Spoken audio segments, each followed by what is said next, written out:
शांति शांति। सुभाष जी, आप लोग जो कुछ कहने आए हैं मेहरबानी करके वही कहिए।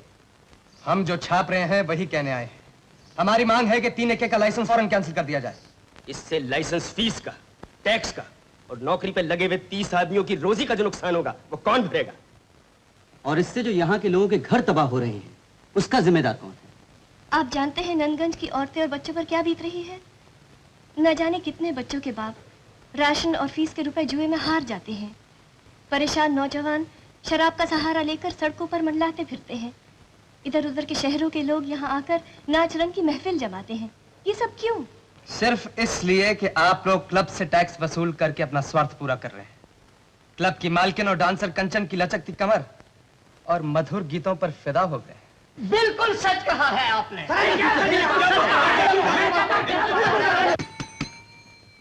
No personal remarks mister Subhash. और जिन पे आप कीचड़ उछाल रहे हैं उन्होंने आपकी गुंडागर्दी के खिलाफ पुलिस तक में रिपोर्ट नहीं की जो आपने क्लब में जाके की है। तो जो बन पड़े अब करा दो। सिंह साहब के चमचे की हैसियत से तुमने मेरे खिलाफ झूठी गवाही देकर मुझे जेल तो भिजवा दिया, लेकिन याद रखो मेरी कलम जनता की आवाज है और हमेशा अपना फर्ज ईमानदारी से पूरा करती रहेगी। ये ईमानदारी नहीं है बल्कि पब्लिक को भड़काने का एक तरीका है। भड़काने का तरीका है तो अध्यक्ष महोदय अपने सीने पर हाथ रख के कहें कि क्या ये सब झूठ है। लीजिए पढ़िए। आपकी शुगर फैक्ट्री, फार्म, कोयले की दुकानें, ईंट की भट्टियां और वाइन शॉप का कच्चा चिट्ठा पढ़िए। प्रेसिडेंट साहब, ये तो बुरी फाइल है। मैं सच कहता हूँ ये झूठ है, सरासर झूठ है, 100% झूठ है। प्रेसिडेंट साहब हम तो मारे रहे, हमारे फोन खुले। जरा देखो इससे हमें कहीं नुकसान तो नहीं होता। अगर आप आज्ञा दें तो हम इसे मशाल में छाप दें, और अगर आप कहें तो 3 इक्के के 3 13 कर दें और जनता के सामने 52 पत्ते आपके खोल के रख दें। आइए आइए कुंवारे लाल जी, आइए बैठिए। कांति भाई कहिए सिगरेट पिएंगे? तबीयत तो ठीक है? ये बिल्कुल ठीक है। तो फिर ये भी ठीक है।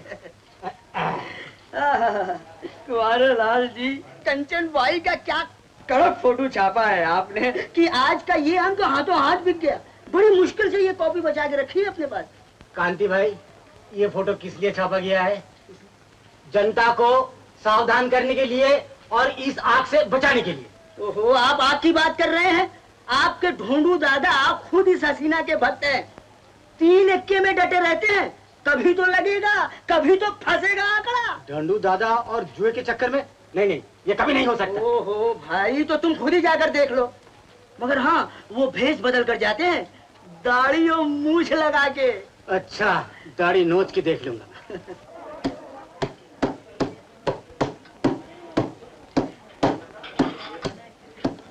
कौन है रे?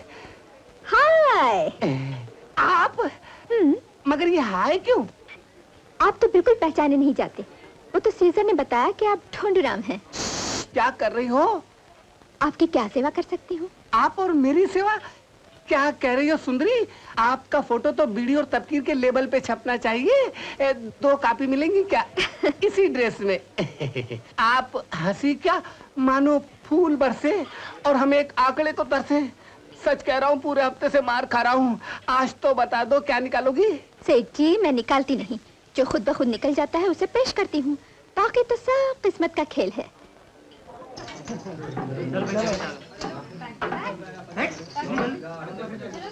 चल यार, मेरे 100 में चल।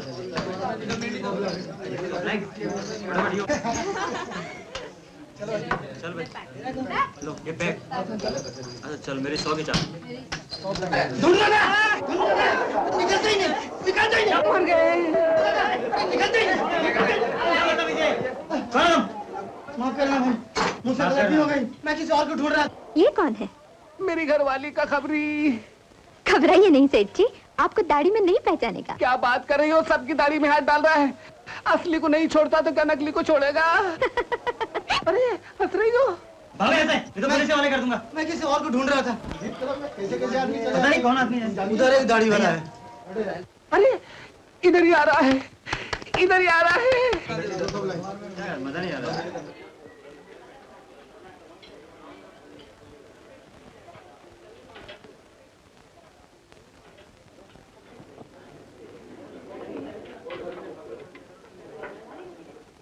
ए मिस्टर, आप कौन हैं? अगर पीना चाहते हैं तो वहां जाइए। आंकड़ा खेलना चाहते हैं तो बुकी के पास। खोजा बाजू का टेबल भी खाली है।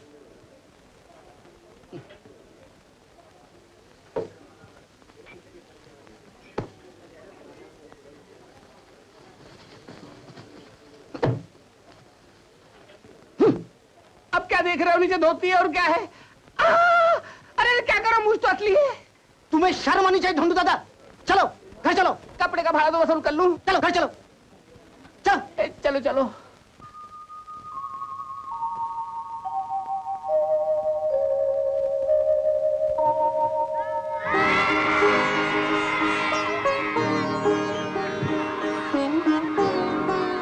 अरे रवि तुम यहाँ? हाँ, मैं तुमसे कुछ कहना चाहता हूँ। मुझसे? बोलो। वो मैं तुमसे ये कहने आया था कि क्या कहने आए थे? मैं एक उलझन में फंस गया हूँ। हाँ? चलो ना, लेकिन फैसला अभी तक नहीं हुआ। फैसला? हाँ, 2 पार्टियों के केस में मेरी अपील का। तुम्हारी अपील रवि? पेश की थी, लेकिन सुनवाई अभी तक नहीं हुई। तो फिर ऐसा करो ना कि दोनों पार्टीज में समझौता करवा दो। इसलिए तो आया हूँ, लेकिन इसके लिए अदालत में फिर से अर्जी देनी होगी। तुम्हारी ये कानूनी बातें हैं ना, मेरी जरा समझ में नहीं आती। तुम ऐसा क्यों नहीं करते? सुभाष से राय ले लो। हाँ? ले लूंगा। चलो। ला ला ला ला नाचता। कौन? ओह, बिना पूछे मेरे कमरे में आने की जुर्रत कैसी की तुमने? जुर्रत? अरे रानी, इससे पहले ये जुर्रत मैं कई बार कर चुका हूँ। मैं कहती हूँ निकल जाओ मेरे कमरे से। क्या बात है, आज कुछ तेवर बदले हुए हैं। मेरी तबीयत अच्छी नहीं है, चले जाओ यहाँ से। तबीयत तो मैं अभी ठीक किए देता हूँ, और बदन में दर्द है तो दबा दूं, और गले मिले हुए भी तो काफी दिन हो गए हैं ना डार्लिंग। कमीने, मेरे टुकड़ों में पलने वाले कुत्ते, तेरी ये मजा। अच्छा, तो तुम्हारी तबीयत खराब होने की ये वजह है? बदतमीज, बेगैरत, गेट आउट फ्रॉम हियर। तुम्हारी और तुम्हारे इस नए आशिक की तबीयत न ठीक की तो मेरा नाम भी सीधर नहीं। Get out. बाबा क्या कह रहे थे? क्या? कहते थे कि आप बचपन से ही बहुत शैतान थे, तब भी बात बात पर गुस्से हो जाते थे। मेरी बात बाबा ने तुमसे क्यों की? मैं ही आपके बारे में पूछती रहती हूँ ना। अच्छा। फिर बेले में कलियां आई, डालों की अलियां मुस्काई। बाबा, ये टैगोर की है ना? निराला की। निराला? नहीं, ये टैगोर की। मैंने कहा ना निराला की है। मैंने भी कहा ना टैगोर की है। निराला की है। अच्छा, रवि आ जाएगा, उससे पूछ लेना। लो, रवि के आने की क्या जरूरत है? मैं अभी किताब में दिखाई देती हूँ। टैगोर की है, अभी बताती हूँ।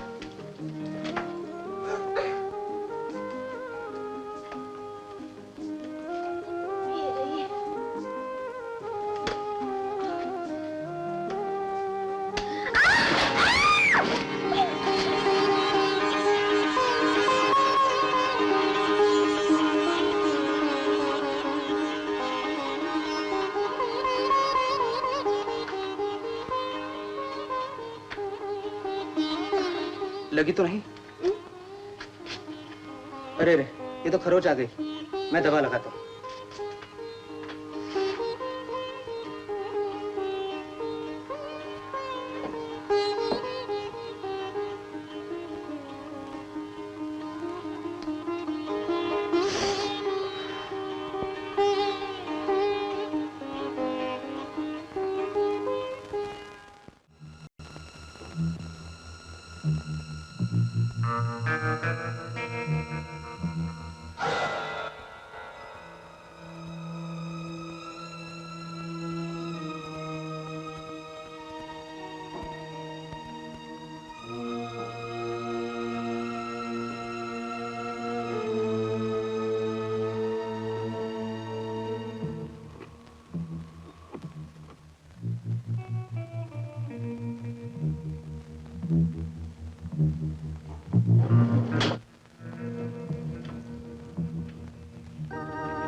क्या नक्शा बदला है? जहाँ धूप नहीं आ सकती थी अब चांदनी भी आ जाएगी। बस बस बहुत हुआ।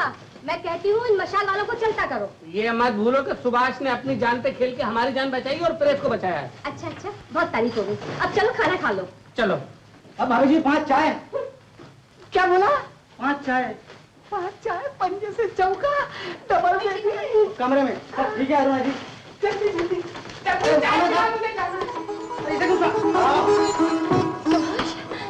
सुभाष, ठीक तो हो ना? मेरी तो जान ही निकल गई थी। तुम यहाँ अकेले क्यों रहते हो? रवि के साथ क्यों नहीं रहते? अरे बाप रे बाप, इतने सारे सवाल एक साथ। मैं बिल्कुल ठीक हूँ, मुझे कुछ भी नहीं हुआ। वैसे तुम मेरी इतनी चिंता क्यों करती? क्यों ना करूं? तुम ही तो मेरी जिंदगी के।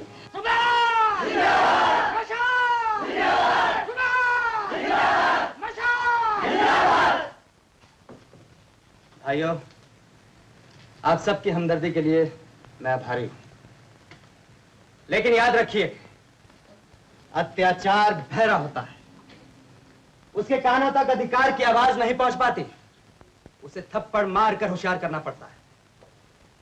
ये आप चला हुआ प्रेस देख रहे हैं? ये काउंसिल की मेहरबानी पर चलने वाले 3 इक्के के खिलाफ जो हमने विरोध किया था, ये उसका इनाम है। ये आग किसने लगाई? कौन है वो लोग?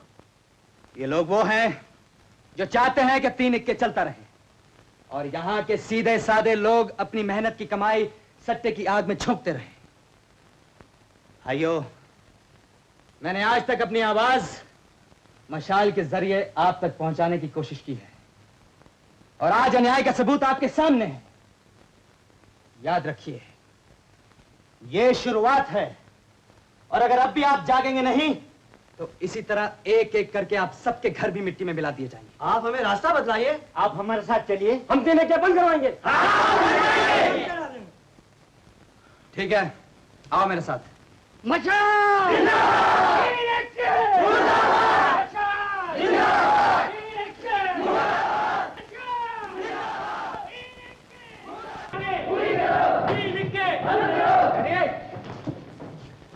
आप लोग यहां से तो भाग सकते हैं, लेकिन सच्चाई से नहीं भाग सकते। आप लोग बैठ जाइए।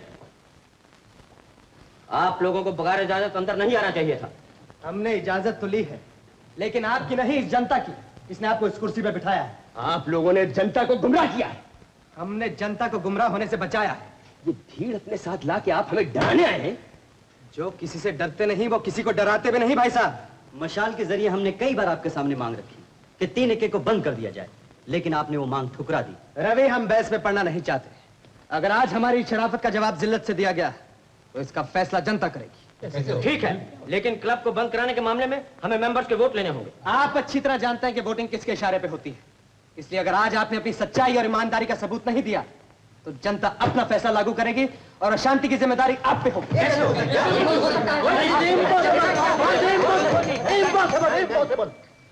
फिर भी हम विधान को नहीं बदल सकते। आज मैं आप लोगों के सामने खुद प्रस्ताव रखता हूं कि 3 एके का लाइसेंस जब्त कर लिया जाए।